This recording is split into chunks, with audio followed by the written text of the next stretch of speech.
குருன்னு சொல்ல முடியாது. எல்லார்ட்டுமே நிறைய சுட்டிருக்கோம். ஆக்சுவலா கவுண்டமணி சார் தான் சொல்லணும். அண்ட் கவுண்டமணி சார், அதுக்கப்புறம் விவேக் சார், வடிவேல் சார் வரைக்கும் எல்லார்ட்டுமே நிறைய டைலாக் சுடுறது உண்டு. குருன்னு சொல்ல முடியாது, எல்லாருமே ஒரு மானசீக குருன்னு வச்சுக்கலாமே கவுண்டமணி சார். காமெடின்னு சுருக்கிக்க விரும்பல. அண்ட் போட்டின்னு இப்போதைக்கு யாரும் இல்லை சொல்லிக்க முடியும். இப்பதான் ஆரம்பிச்சிருக்கிறோம். போக போக பார்க்கலாம் யாராவது போட்டியா வராங்களா. நம்மள யாராவது முதல்ல போட்டியா நினைக்கணும். நான் மட்டும் நினைச்சா பார்த்தாது. இவரா சொல்லிக்குவாருப்பா, நம்ம சொல்லணுமா இல்லையா அப்படின்னு சொல்லி. ஸோ இப்போ வரைக்கும் யாரும் இல்லை. நீங்க யாராவது சொன்னீங்கன்னா அவரை போட்டியா எடுத்துக்கிறேன்.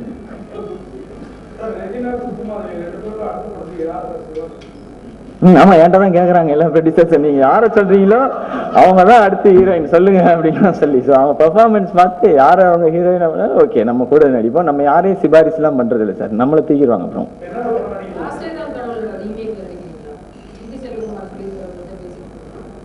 இல்லைங்க, இன்னும் எதுவுமே அந்த மாதிரிலாம் எதுவுமே இல்லை. அப்படியா? ஓ இல்லைங்க, எதுவுமே கன்ஃபார்ம் ஆன அது மாதிரி எதுவுமே இல்லை. இப்போ நடிச்சிட்டு இருக்க படம் வந்து Varuthapadatha Valibar Sangam. SK boys Madan sir produce பண்றாங்க. இமான் சார் மியூசிக் திரும்ப, அண்ட் பாலசுப்ரமணியம் சார் கேமரா பண்றாங்க. நானும் சத்யராஜ் சார், சூரியன் 3 பேரும் நடிக்கிறோம் அந்த படத்துல. ஹீரோயின் ஸ்ரீதிவ்யான்னு தெலுங்குல இருந்த பஸ் ஸ்டாப்னு ஒரு படம் பண்ணாங்க தெலுங்குல. அவங்க தான் இந்த படத்துல ஹீரோயினா பண்றாங்க, ஸ்ரீதிவ்யா.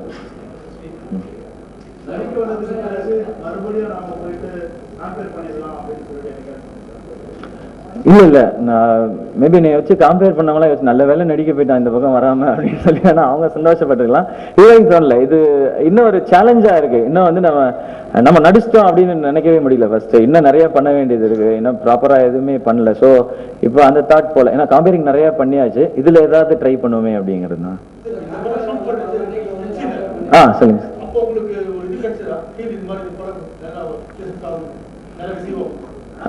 பாசிட்டிவா இருக்கும்ன்ற நம்பிக்கை இருந்தது சார். ஷூட் பண்ணும்பொழுது காமெடிஸ் வந்து கிளீனா இருந்தது. ஸோ இது வந்து என்டர்டெய்னிங்கா இருக்கும் அப்படின்ற நம்பிக்கை இருந்தது. பட் எங்களுக்கு வந்து எங்களை எல்லாருமே ஆச்சரியப்படுத்தின விஷயம் இந்த படத்தினுடைய ஓப்பனிங் தான். லைக் பெரிய பெரிய ப்ரொடியூசர்ஸ்ல இருந்து எல்லாருமே நல்லா இருக்கு ஓப்பனிங், கங்க்ராட்ஸ் அப்படின்னு சொல்லி சொல்றாங்க. அண்ட் படம் பார்த்தவங்க பாசிட்டிவா சொல்றாங்க. கதை அப்படிலாம் பெருசா இல்லப்பா, ஆனா ஜாலியா இருக்குப்பா படம் பார்த்து வரும்போது. அண்ட் அது ஆசைப்பட்டோம், அது கரெக்டா இருந்தது அந்த வகையில.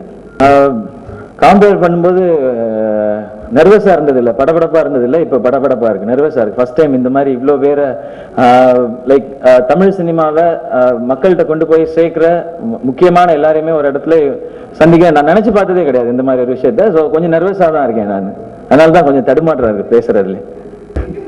இல்ல முதல்ல அப்படிதான் யோசிச்சோம், நம்ம தான் படம் ஃபுல்லா குடிச்சோம், இந்த மாதிரி எல்லாருமே குடிக்கணும். அப்புறம் தான் தெரிஞ்சது வந்து குடிக்கிறது ரொம்ப தப்பு அப்படின்னு நாங்க வந்து உணர்ந்துட்டோம். அதனால யாரையும் வந்து நம்ம கெடுக்க கூடாது, அதனால டிஃபன் சாப்பிட்டு மங்களகரமா ஆரம்பிக்கலாமே அப்படிங்கிறதுனால.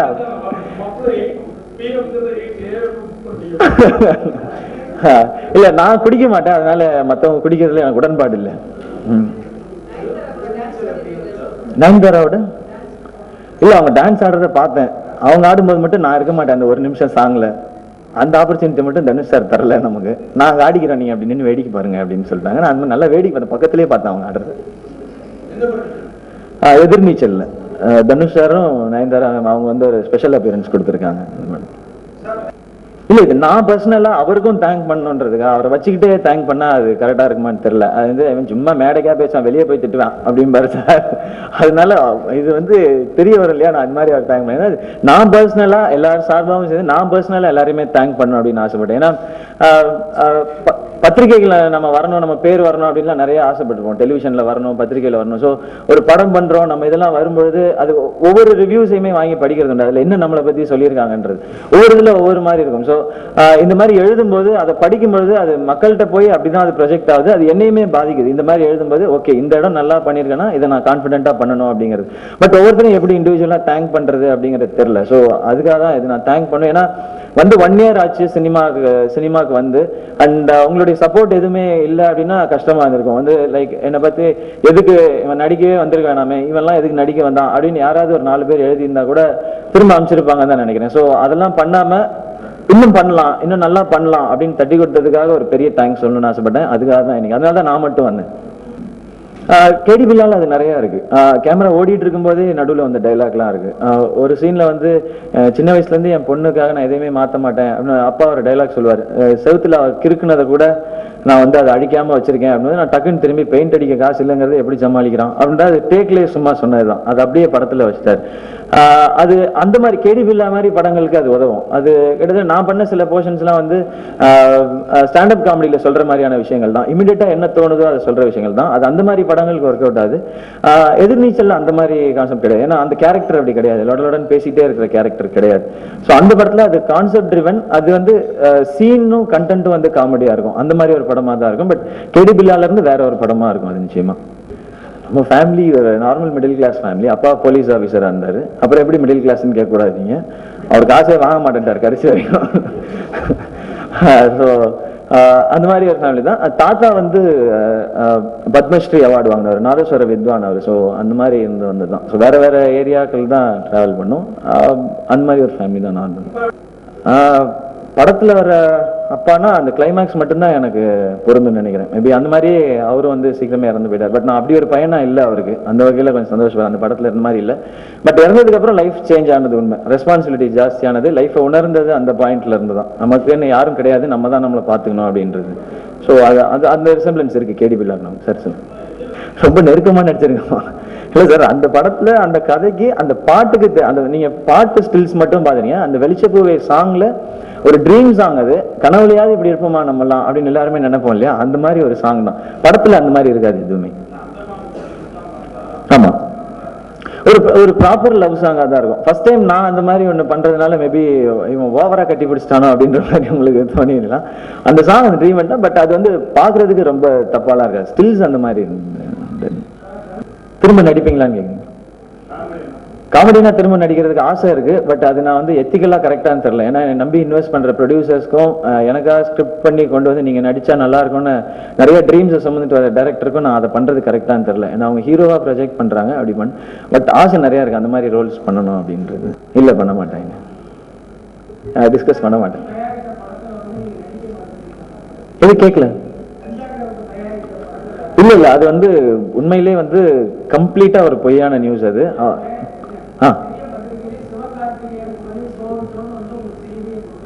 ஆமா ஆமா ஆமா. இல்ல அப்படி அப்ரோச் பண்ணவே இல்லை. எதுவுமே நடக்கல. அது எதுவும் பத்திரிகைகள் மட்டும் வந்துருச்சு, அவ்வளவுதான். அது மேபி யாராவது கேள்விப்பட்டிருந்திருக்கலாம். இந்த மாதிரி கேட்டாங்க சொல்லல, அதனால அவர் பண்ணலன்றது. பட் கஞ்சா கருப்பு சார் அப்ரோச் பண்ணவே இல்லை. ஆக்சுவலா அதுதான். அவங்க இப்ப ஹிந்தி படத்துல கூட ஒரு பெரிய ஸ்டார் கேட்ட படத்துக்கு அவங்க ஆட மாட்டேன் அப்படின்னு சொல்லிட்டாங்க. அது வந்து தனுஷ் சார் மேல இந்த ரெஸ்பெக்டுக்காகவும் அண்ட் இந்த படத்துல வந்து நாங்க இந்த மாதிரி ஒரு சின்ன டீம், யங் டீம் சேரும், இவங்களுக்கு ஒரு சப்போர்ட்டாக இருக்கணும்ன்ற ஒரு எண்ணத்துல தான் அவங்க இது பண்ணாங்க. அண்ட் இதுக்கு வந்து அவங்க சம்பளமும் எதுவுமே வாங்கிக்கல, எங்களுக்காக பண்ணி கொடுத்தாங்க அவங்க இந்த சாங் வந்து. அவங்களோட ஒர்க் பண்ண எக்ஸ்பீரியன்ஸ்னா ஆப்வியஸா அன்னைக்கு தான் வந்து நாங்கள் ஷூட்டிங் பண்ண இடத்துல நிறைய கூட்டத்தையே பார்த்தோம். அது வரைக்கும் ஏதோ ஷூட்டிங் நடக்குதான், யார் பாது அந்த பையனா, சரி சரி அப்படின்னு போயிடுவாங்க. ஃபுல் க்ரௌட் அன்னைக்கு தான் நின்றுச்சு. அண்ட் அவங்க வந்து ரொம்ப சிம்பிள், எல்லாரையுமே பார்த்து பேசுற விதத்தில். அவங்க ஏன் இவ்வளோ பெரிய ஸ்டாரா இருக்காங்கன்றது அவங்க ஸ்க்ரீன் ப்ரெசன்ஸ் வந்த பிறகு தான் தெரியும். ஸ்க்ரீனில் அவங்கள ப்ரொஜெக்ட் பண்ணிக்கிற விதம் அதெல்லாம் பார்க்கும்போது தான் ஒரு ஒரு சூப்பரான ஒரு பெரிய ஆர்டிஸ்ட் அவங்களோட ஒரு சாங்ல ஒர்க் பண்ணுன்ற சந்தோஷம் இருக்கு. அதுக்குன்னு தனியா ட்ரெயின் பண்றதுல அந்த சீனு முதல் நாள் கொடுத்துட்டாங்க அப்படின்னா அதுல வந்து நமக்கு தெரிஞ்சதை நான் பண்ணி வச்சுக்கிறது, கண்ணாடியை பார்த்துட்டு பண்ணி வச்சுக்கிறது. அதை டேரக்டர்கிட்ட காட்டும் போது அதில் இதை சேஞ்ச் பண்ணிக்கோங்க அப்படின்னு சொல்றாங்க. அண்ட் பேசிக்கலி எக்ஸ்பிரஷன்ஸ் ஆக்டிங்கிறது இன்னும் கான்ஃபிடன்ஸோட சம்பந்தப்பட்டதுங்கிறது என்னுடைய நம்பிக்கை. நம்ம ஸ்க்ரீன்ல பார்க்கும்போது நல்லா பண்றோன்ற நம்பிக்கை நமக்கு வரும்போது இன்னும் கொஞ்சம் நல்லா பண்ணுவோன்ற நம்பிக்கை இருக்கு. மேபி அடுத்தடுத்து வர படங்கள்ல இம்ப்ரோவைஸ் பண்ணிக்கிறேன்னு நினைக்கிறேன் ஆக்டிங். ஏன்னா இது வரைக்கும் ஆக்டிங் பெஸ்டா இருக்கு அப்படின்ற கமெண்ட் இது வரைக்கும் வாங்கல. ஸோ அதை நோக்கி தான் இப்போ கற்றுக்கிட்டு பண்ணிட்டு இருக்காது. டான்ஸ் கிளாஸ் எதுவும் போல சார். அங்கே சொல்லி கொடுக்கும்போது ஒரு 20 வாட்டி ஆடி பார்க்கறது, அது டேக்கில் இன்னொரு 20 வாட்டி வரும், ஒன் மோர்னு. அப்படி வரும்போது அது நல்லா வருதுன்னு நினைக்கிறேன். உங்களுக்கு அந்த மாதிரி ஃபீல் ஆகுதா சார்? கண்டுபிடிச்சிட்டாரு அவர். அப்படித்தானா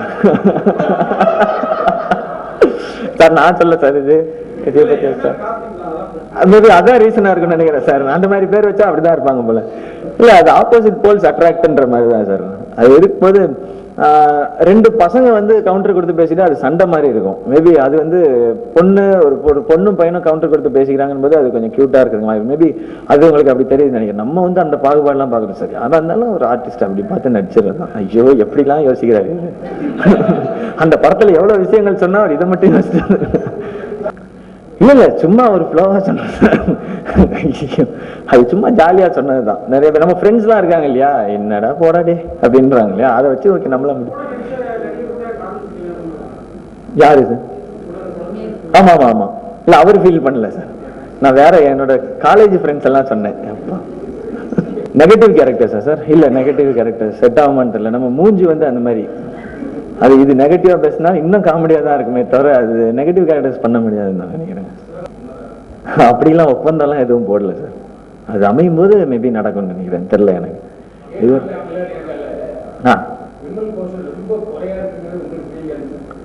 இல்ல ஈக்குவலா இருந்ததுதான் எனக்கு feeling. Sir Pandaraj sir note பண்ணீங்க சார். ஏன்னா நான் சீன் எழுதல சார். எனக்கு தெரிஞ்சு ஈக்குவலா தான் இருந்தது. நீங்க அந்த எலெக்ஷன் போர்ஷன்லாம் பாத்தீங்கன்னா கூட அவர் தான் டெசிஷன் எல்லாமே எடுப்பாரு. ஸோ அவர் தான் பிரதானப்படுத்தப்பட்டிருப்பாரு. நான் சும்மா கூட தான் வந்திருக்க மாதிரி தான் இருக்கும். ஸோ அந்த மாதிரி பேலன்ஸ் பண்ணிட்டாங்க. லவ் ட்ராக்ல என்னோட கொஞ்சம் ஜாஸ்தியா இருக்குன்னா அந்த போர்ஷன்ல அவரது கொஞ்சம் ஜாஸ்தியா இருக்கும் அப்படின்ற மாதிரி சில இடங்கள் அப்படிதான் சொன்னார். ஒரு இதுல விமல்து தான் ஜாஸ்தியா இருக்கும், ஒரு இதுல உங்களது ஜாஸ்தியா இருக்கும். ஸோ எனக்கு அப்படி ஃபீல் ஆகல. மேபி உங்களுக்கு ஆச்சுன்னா அதை நான் பாண்டராஜ் சார்ட்ட கேட்டுட்டு சொல்றேன்.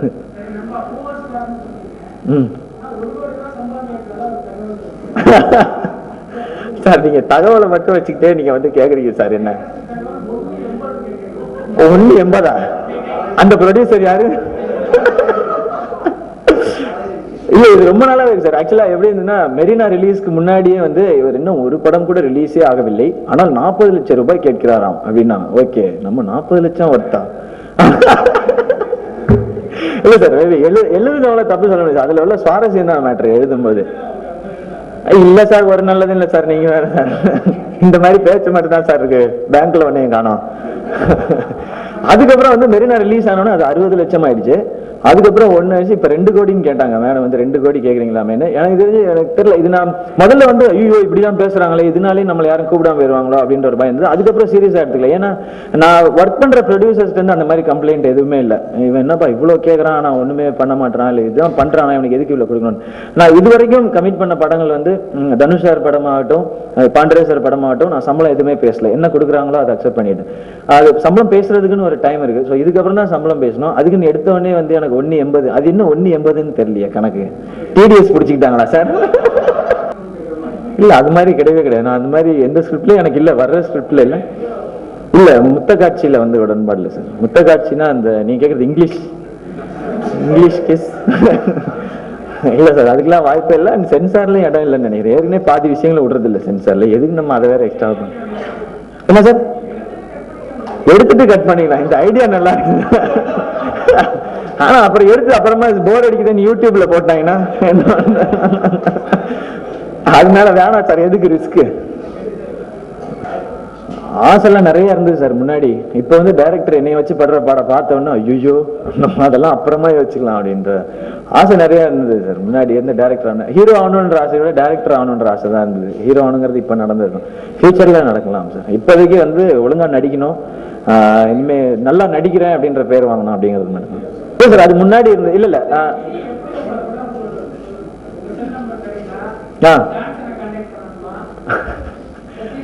இல்ல இனிமே பிடிக்கிறது வந்து கஷ்டமா இருக்கு சார்.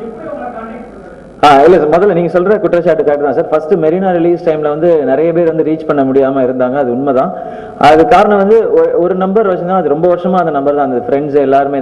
அதனால எனக்கு வர்ற மிஸ்ட் கால்ஸ்க்கு இமீடியட்டா ப்ராப்பரா ரெஸ்பாண்ட் பண்ண முடியல. அதை பத்தி நிறைய ரைட்டப்ஸ் வந்து மீடியால இது மாதிரி வந்து அவர் யாராலையுமே ரீச் பண்ண முடியாது, அவர் போனை கூட எடுக்க மாட்டாராம், அவ்வளவு பிஸி ஆயிட்டாராம், இப்போ வந்து தலைகால் புரியாம பறக்கிறாராம் அப்படிலாம் வந்துச்சு. ஐயோ இப்படி எல்லாம் ஃபீல் பண்றாங்களா நம்மள? அது இவர் எழுது, நீங்க மட்டும்தான் என்னை வந்து நல்லா எழுதுறீங்கன்னு நினைக்கிறேன் சார். இந்த பக்கம் இல்ல இந்த பக்கம் காமிச்சிடாரு சார். ஸோ அதுக்கப்புறம் தான் இமீடியட்டா நம்பர் சேஞ்ச் பண்ணேன். இப்போ எனக்கு தெரிஞ்சு 99% அந்த ப்ராப்ளம் இல்லைன்னு நினைக்கிறேன். ஏன்னா ஒரு யார் அப்ரோச் பண்ணாலுமே பழைய நம்பருக்கு பண்ணாலுமே அவங்க ரெஸ்பாண்ட் பண்ணிடுறாங்க. ஸோ இப்போ பண்ணிடுறேன்னு தான் நினைக்கிறேன். இனிமே அந்த ப்ராப்ளம் இருக்காது சார். நீங்க யாரை தொடர்புனாலும் என்ன ஈஸியா தொடர்புக்கலாம். என்ன சார் நம்பர் கொடுக்கலாம் சார், பிரச்சனை இல்லை சார். என்ன சார் நான் என்ன பொண்ணா சொல்லுங்க, என் நம்பரை மறைச்சு வச்சுக்கிறது. போவே மாட்டேன். நான் என்ன செல்போன் கம்பெனியா சார் வச்சு நடத்தேன்? நான் ஏர்டெல் ஓனரா இருந்தா நீங்க அந்த மாதிரி செய்யவே மாட்டேன் சார்.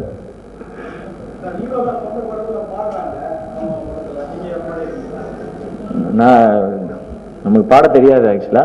மியூசிக் டைரக்டர் அந்த ரிஸ்க் எடுக்க தயாருன்னா ஓகே பாடிடுவோம். அதையும் பண்ணி பார்த்துருவோமே என்னதான் ரெஸ்பான்ஸ் வருதுன்னு.